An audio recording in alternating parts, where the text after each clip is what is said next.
Hi, it's Ariel from the beautiful mountains of Western North Carolina. Happy day, evening, next day, yesterday, wherever you are in the world. I'm just really happy that you're here. If you're watching the replay or it's live, just let me know where you're coming from and share any comments that you might have about these things that we're talking about. So, as we go through life, I think there's a really big question that is, do we really want to show up for our life? And if so, what does that mean? So, we've heard so many people say, I really want to show up for my life.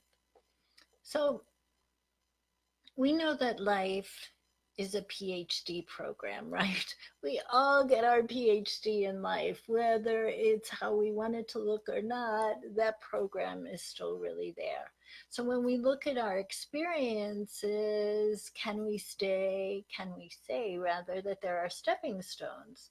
Because no matter harsh, no matter having trouble talking. No matter how harsh or loving, they got us to where we are today. So each part of that is part of our receiving our PhD in life, right? But so many times we dismiss our experience or we judge it or we feel shame or guilt about it. But if we were truly to start documenting our life, it just could end up being a path for others to give them hope for them to see the light. So, here are some tips that I thought were really useful to show up for yourself and others. The first one is thanks, Barb, for being here. Be addicted to your responsibility rather than your results. Because when we take responsibility, we're choosing to be there. Because if we can do the little things, then we can do the big things. The second one is truly define what you want. For me, I want a world where we all come in peace and love. That's really, really my truest desire. So that means that I have to responsibly live love and peace, and that's on me. And so everything that I do, I want to work towards how do we bring the world into a place of love and peace. Robert Hollis, one of my mentors, said that the for number 3 tip, that the results and actions that we take in life, listen to this, are 100% based on what we were doing and our belief in ourselves. So therefore, our belief determines our outcome. So if we are in a space where we are not believing ourselves, we're not going forward. We're not getting results. So that's pretty potent. So then the question becomes, what is it that I need to do to truly believe in myself?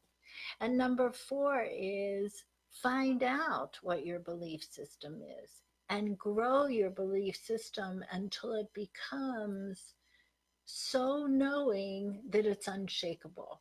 It's like there are things in life that we really know without a doubt. We know we adore our children or our spouses or our parents. It's unshakable. Nothing will change that.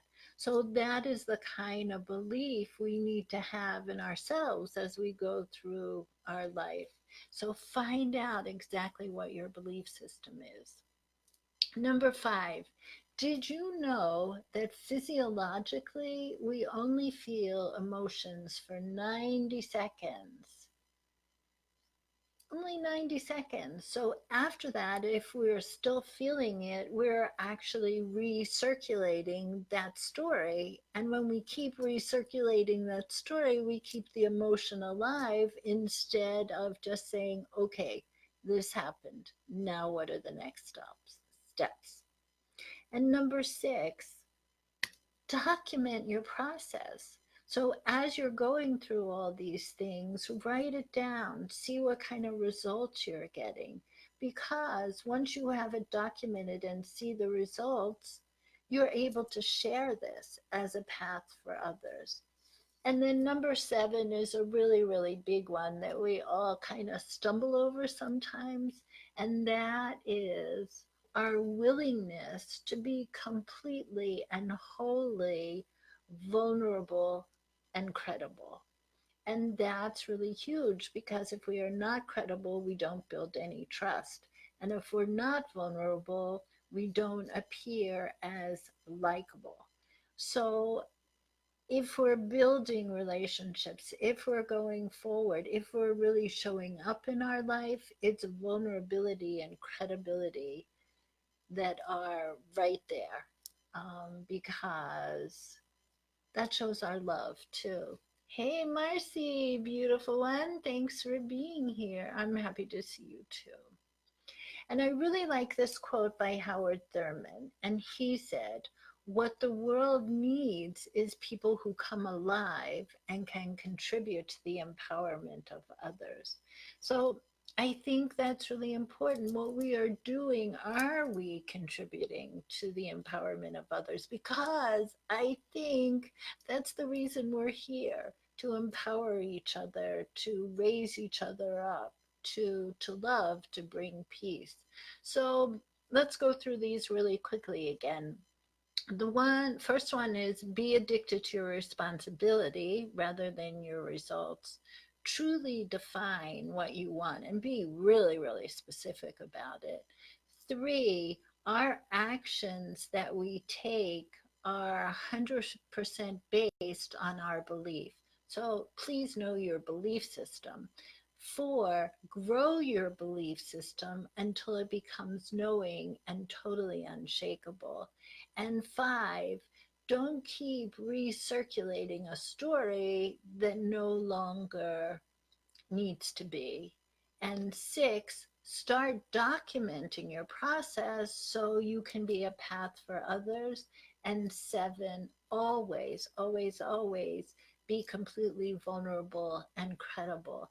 And that is how we really show up for our life. So, hey, Laura, good morning to you too.